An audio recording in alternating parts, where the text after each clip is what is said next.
ആ ഇബ്നു സക്ക എന്ന മനുഷ്യന് അറിവ് നഷ്ടപ്പെട്ട്, പ്രതാപം നഷ്ടപ്പെട്ട്, പണം നഷ്ടപ്പെട്ട്, ആരോഗ്യം നഷ്ടപ്പെട്ട് പേപ്പട്ടിയെ പോലെ തെരുവിൽ കിടന്ന് പുഴുവെടുക്കുകയാ. ഔലിയാക്കളോട് അനാദരവ് കാണിക്കുന്നവരുടെ ജീവിതത്തിന്റെ പര്യവസാനമാ. ഔലിയാക്കളെ ബഹുമാനിക്കാത്തവർക്കുണ്ടാകുന്ന മോശമായ അന്ത്യമാ. അങ്ങനെ ഇബ്നു സക്ക എന്ന് പറയുന്ന മനുഷ്യൻ തെരുവിൽ കിടന്ന് പുഴുവെടുക്കുമ്പോൾ ഇബ്നു സക്കയുടെ പഴയ കൂട്ടുകാരനായിരുന്ന ബഹുമാനനായ അബ്ദുല്ലാഹ് റളിയല്ലാഹു അൻഹു മഹാനവറുകളെ ശിഷ്യന്മാരുമായി അദ്ദേഹത്തിന്റെ നാട്ടിലൂടെ കൂട്ടുകാര് അദ്ദേഹം ഇബ്നു സക്കയുടെ നാട്ടിലൂടെ കടന്നു പോകുമ്പോൾ വഴിയിൽ കടന്നുകൊണ്ട് പുഴുവെടുക്കുന്ന ഇബ്നു സക്കയെ കാണുകയാ.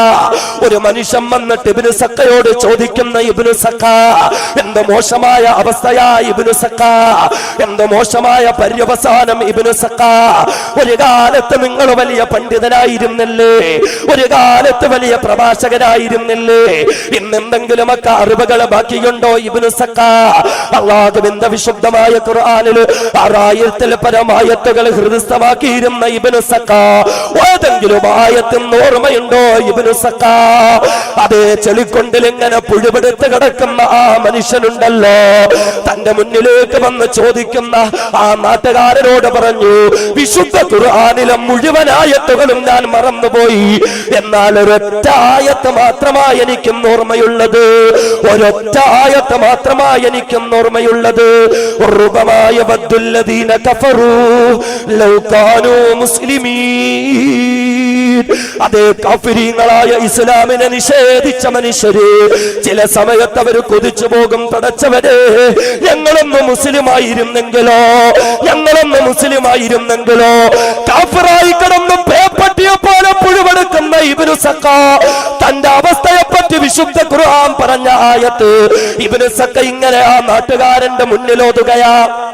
ഈ സമയത്താണ് അബ്ദുല്ലാഹ് റളിയല്ലാഹു അൻഹു വരുന്നത്. മഹാനവറുകൾ വരുന്നു, തന്റെ കൂട്ടുകാരൻ ഇബ്നു സക്ക പുഴുവെടുത്ത് കിടക്കുകയാണ്. ഉടൻ തന്നെ ബഹുമാനനായ അബ്ദുല്ലാഹ് റളിയല്ലാഹു അൻഹു വന്നിട്ട് ചോദിക്കുന്നു, ഇബ്നു സക്ക, എന്തു പറ്റി ഇബ്നു സക്ക, എന്തോരവസ്ഥയാണ് ഇബ്നു സക്ക?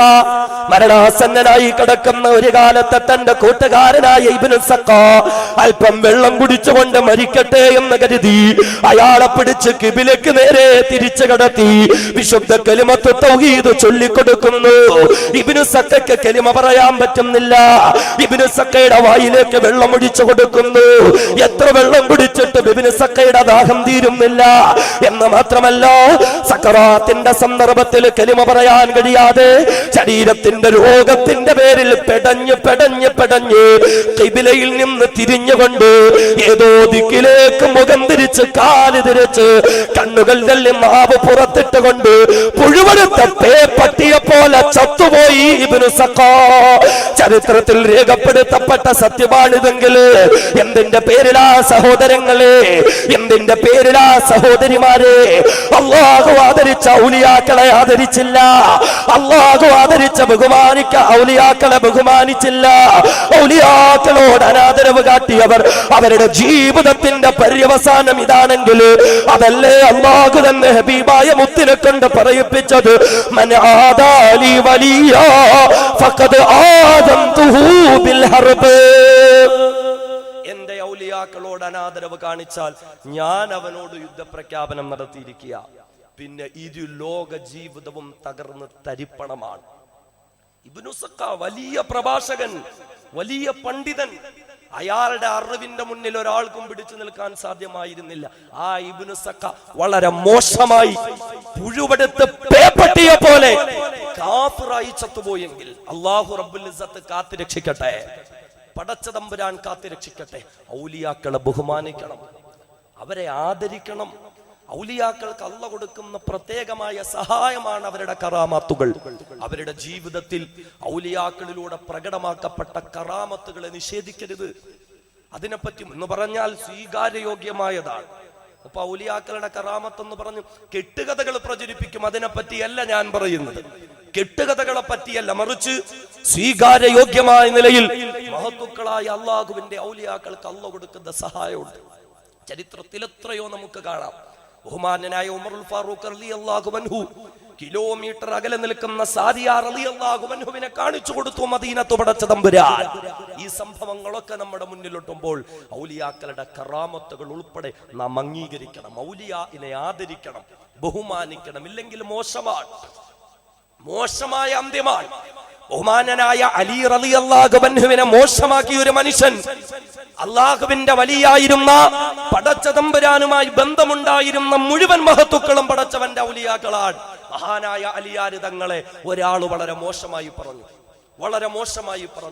ആ മനുഷ്യന്റെ പര്യവസാനം പോലും ഈമാൻ നഷ്ടപ്പെട്ടു പോയി, ഇസ്ലാമിൽ നിന്ന് അകന്ന് അവസാനം ആ മനുഷ്യനെ സ്വന്തം വളർത്തുമൃഗമായിരുന്ന ഒട്ടകം തന്നെ അയാളുടെ തലയ്ക്ക് കടിച്ചു പിടിച്ച് അടുത്ത് നിന്ന മരത്തേക്ക് ആഞ്ഞടിച്ച് അയാളെ കൊന്നുകളഞ്ഞു. ശരീരം പൊട്ടിപ്പൊളിഞ്ഞ് വികൃതമായ നിലയിലായിരുന്നു അയാളുടെ പര്യവസാനം. പടച്ചവൻ നമ്മെ ഓരോരുത്തരെയും കാത്തുരക്ഷിക്കുമാറാകട്ടെ. ബഹുമാന്യനായ ഇബ്നു മുബാറക് റളിയല്ലാഹു അൻഹു മഹാനായ പണ്ഡിതനാണ്. മഹാനുഭാവൻ ഒരു ദിവസം തന്റെ പള്ളിയുടെ മുന്നിൽ നിൽക്കുമ്പോൾ ഒരു മനുഷ്യന്റെ ജനാസയും വഹിച്ചുകൊണ്ട് ആളുകൾ വരികയാണ്. പെട്ടെന്ന് മഹാനവർകൾ പള്ളിക്കുള്ളിലേക്ക് കയറി ജനലുകളും വാതിലുകളും എല്ലാം അടച്ചു പൂട്ടി പള്ളിയുടെ ഉള്ളിൽ തന്നെ ഇരുന്നു. ആ മനുഷ്യന്റെ ശവശരീരം കൊണ്ടുവന്ന് പള്ളിയുടെ മുന്നിലൂടെ നടന്ന് അദ്ദേഹത്തിന്റെ കണ്ണിൽ നിന്ന് മറഞ്ഞതിന് ശേഷം മാത്രമാണ് ബഹുമാനപ്പെട്ടവർ കതകു തുറന്ന് പുറത്തേക്കിറങ്ങിയത്. ശിഷ്യന്മാരും ഒപ്പമുണ്ടായിരുന്നവരും ചോദിച്ചു, കാര്യമെന്താ? നാളിന്ന് വരെ കണ്ടിട്ടില്ല. ഒരു ജനാസ കാണുമ്പോൾ താങ്കൾ ഇപ്രകാരം ഓടി മറഞ്ഞതെന്തിന്? പള്ളിക്കുള്ളിലേക്ക് കയറി കതകുകളും ജനലുകളും എല്ലാം അടച്ചതെന്തിന്? ബഹുമാനപ്പെട്ടവർ പറഞ്ഞു, നിങ്ങൾക്കറിയുമോ ആ കൊണ്ടുപോയത് ആരുടെ ശവശരീരമാണെന്ന്? ആരുടെ ശവശരീരമാണ്? അവർ ചോദിച്ചു, ആരുടെയാണ്? അവൻ ഔലിയാക്കളെ ബഹുമാനിക്കാത്തവനാണ്, സഹാബാക്കളെ പറ്റി മോശമായി പറഞ്ഞിട്ടുള്ളവനാണ്. അവന്റെ ശവം പോലും കാണാൻ ഞാൻ ഇഷ്ടപ്പെടുന്നില്ല, അതിനുപോലും എനിക്ക് താല്പര്യമില്ല. അതുകൊണ്ടാണ് ഞാൻ അവന്റെ ശരീരം കാണാതെ പോലും മാറി നിന്നത്. മഹത്തുക്കള് അങ്ങനെയുള്ളവരുടെ ശവശരീരം കാണാൻ പോലും ഇഷ്ടപ്പെട്ടിരുന്നില്ല എന്നുള്ളത്. അതുകൊണ്ട് ഔലിയാക്കളെ ആദരിക്കണം, അവരെ ബഹുമാനിക്കണം, അവരെ അംഗീകരിക്കണം. എന്ന് പറഞ്ഞാൽ ഇസ്ലാമിന്റെ ചട്ടക്കൂടുകൾക്കുള്ളിൽ നിന്ന് അവർ അർഹിക്കുന്നതായ ആദരവ് നമ്മൾ കൊടുക്കണം, ബഹുമാനിക്കണം. പടച്ചവന് കാത്തുരക്ഷിക്കുമാറാകട്ടെ. ഔലിയാക്കളെ അറിയുവാനും ആദരിക്കുവാനും ബഹുമാനിക്കുവാനും സ്നേഹിക്കുവാനും പിൻപറ്റുവാനും പടച്ചവൻ തൗഫീഖ് നൽകുമാറാകട്ടെ. ഔലിയാക്കളോടുള്ള സ്നേഹത്തിൽ ഏറ്റവും വലിയൊരു കാര്യമാ അവരെ പിൻപറ്റുക എന്നുള്ളത്, ഔലിയാക്കളെ പിൻപറ്റുക എന്നുള്ളത്. അതെ വർഷാവർഷം ആണ്ടും നേർച്ചയും ഉറൂസും സമ്മേളനവും നടത്തൽ മാത്രമല്ല, മറിച്ച് വിശുദ്ധ ഖുർആൻ പറഞ്ഞത് വത്തബിഅ സബീല മൻ അനാബ ഇലൈ, എന്നിലേക്ക് മടങ്ങിയ ആളുകളെ പിൻപറ്റുക എന്നുള്ളതാണ്. നമ്മൾ ചിന്തിക്കുക, ഔലിയാക്കളുടെ ജീവിതവുമായി നമുക്ക് എത്രത്തോളം ബന്ധമുണ്ട്. അവരെ സ്നേഹിക്കുന്നുണ്ട്, ആദരിക്കുന്നുണ്ട്, ബഹുമാനിക്കുന്നുണ്ട്. പക്ഷേ ഔലിയാക്കളുടെ ജീവിതവുമായി ബന്ധമുണ്ടോ?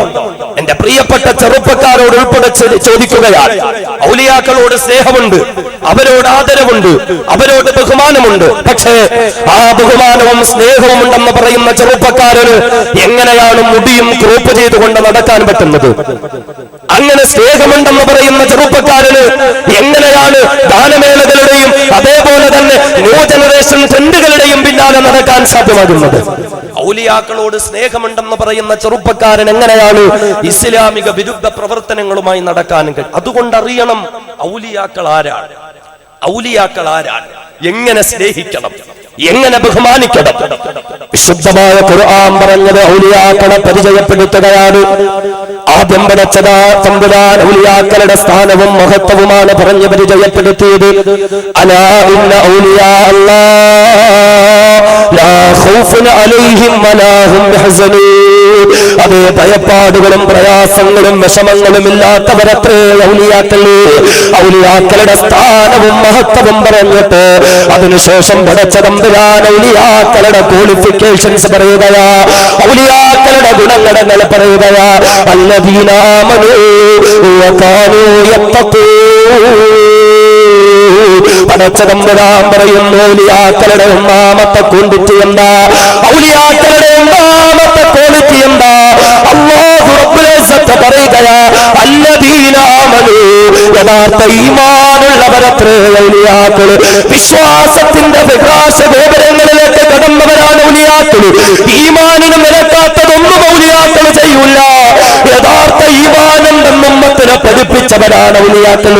അല്ലാഹുവിന്റെ വിശുദ്ധ ഖുർആനും പുണ്യ തിരുമേനിയുടെ ഹദീസും ഒരു വിശ്വാസിയിൽ എന്തൊക്കെ ഗുണഗണങ്ങൾ വേണമെന്ന് പറഞ്ഞു, ആ ഗുണഗണങ്ങൾ മുഴുവനും സമ്മേളിച്ചവരാണ് ഔലിയാക്കളെങ്കിൽ പടച്ചവൻ പറയുന്നു അല്ലദീന ആമനൂ, യഥാർത്ഥ ഈമാനിന്റെ നിറകുടമത്രേ ഔലിയാക്കൾ.